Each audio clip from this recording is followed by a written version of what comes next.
So now we have new currency in the mix. We have gem cutter prisms, armor scrap, arcanist etchers, glass blowers baubles, orb of transmutation, transmutation shards, regal shards, blacksmith whetstones, new unskilled gems. There's so much going on. What do I need all this currency for?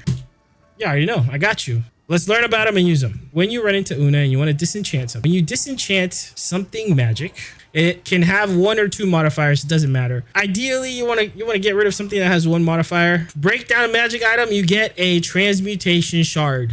When you get 10 transmutation shards, it turns into 1 orb of transmutation, which, as we learned before, you can use to convert a normal item into a magic item by giving it. And this is a big win. And the same thing can be done with rare items. So you found a rare item and you don't need it, you can disenchant it and convert it into a regal shard. Those regal shards, once you get to 10, become a regal orb. And regal orbs will act on magic items, will upgrade a magic item to a rare item by adding 1 modifier. So as you can see here, this has 2 modifiers. And when I put a regal orb on it, I get a 3rd modifier. This has 1 modifier and I can put a regal orb on it and it'll convert it into a rare. And you see it only has 2 modifiers. So the regal orb will convert a magic item, regardless of how many modifiers it has, into a rare item by adding 1 modifier. And that is the benefit of disenchanting. Okay, now we come across items with sockets, items with quality, and the difference between weapons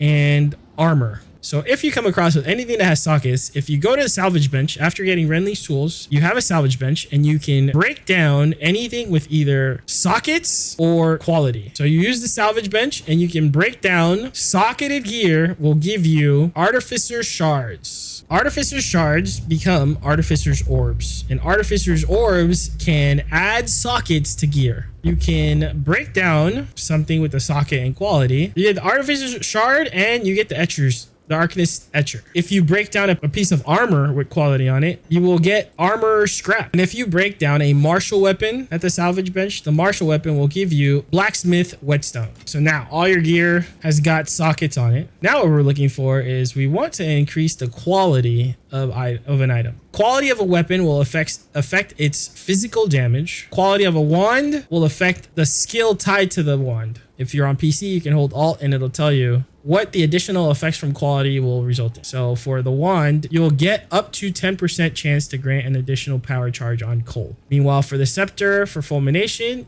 additional hits deal up to 5% more damage. So when I use, right now we're currently at 0% chance to grant an additional power charge, and I put the quality on the wand, we are now at 5% chance to grant an additional power charge on coal. That's how quality affects wands and scepters. And for armor, the quality will affect the defense tied to the piece above the modifiers. Evasion energy shield. So when I add armor scrap to these gloves, the evasion and energy shield at the top will be affected positively. The evasion is at 162 and the dexterity is at 62 at 0% quality. 10% quality, the evasion is now 178 and the energy shield is at 68. And that is how these 3 quality inducing currencies affect your pieces. The salvage bench can also be used on flasks that have quality on them. If you break down a flask with quality, get wrecked. If you break down a flask with at least 3% quality,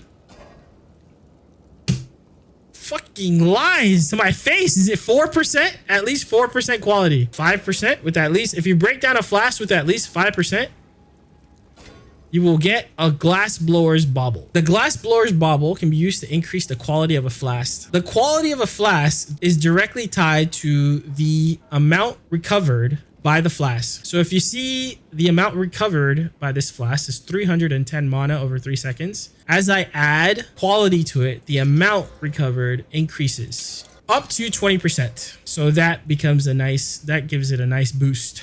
Then we have Gem Cutter's Prisms. Gem Cutter's Prisms improve the quality of skill gems. The effects from quality of a skill gem depend on the skill gem. If you hold Alt while on PC or click your right joystick if you're playing on controller, you'll see that the additional effects from this skill is that hits against targets with attached rods gain 10%, up to 10% of damage as extra lightning damage. So if it doesn't have any quality, you're not getting this bonus. But as you add quality to it, you can get up to 10%. And that is how those currencies work. Runes, talismans, and socors can go into these sockets to increase the weapon or gear's power. The effects will be tied to the piece. So you can see that with martial weapons, I would get 18% increased physical damage if I use this iron rune. With scepters, I would get 8% increased cast speed, 4 maximum range if I put it on a helmet. Ultimately, that is how quality and sockets affect gear in PoE2.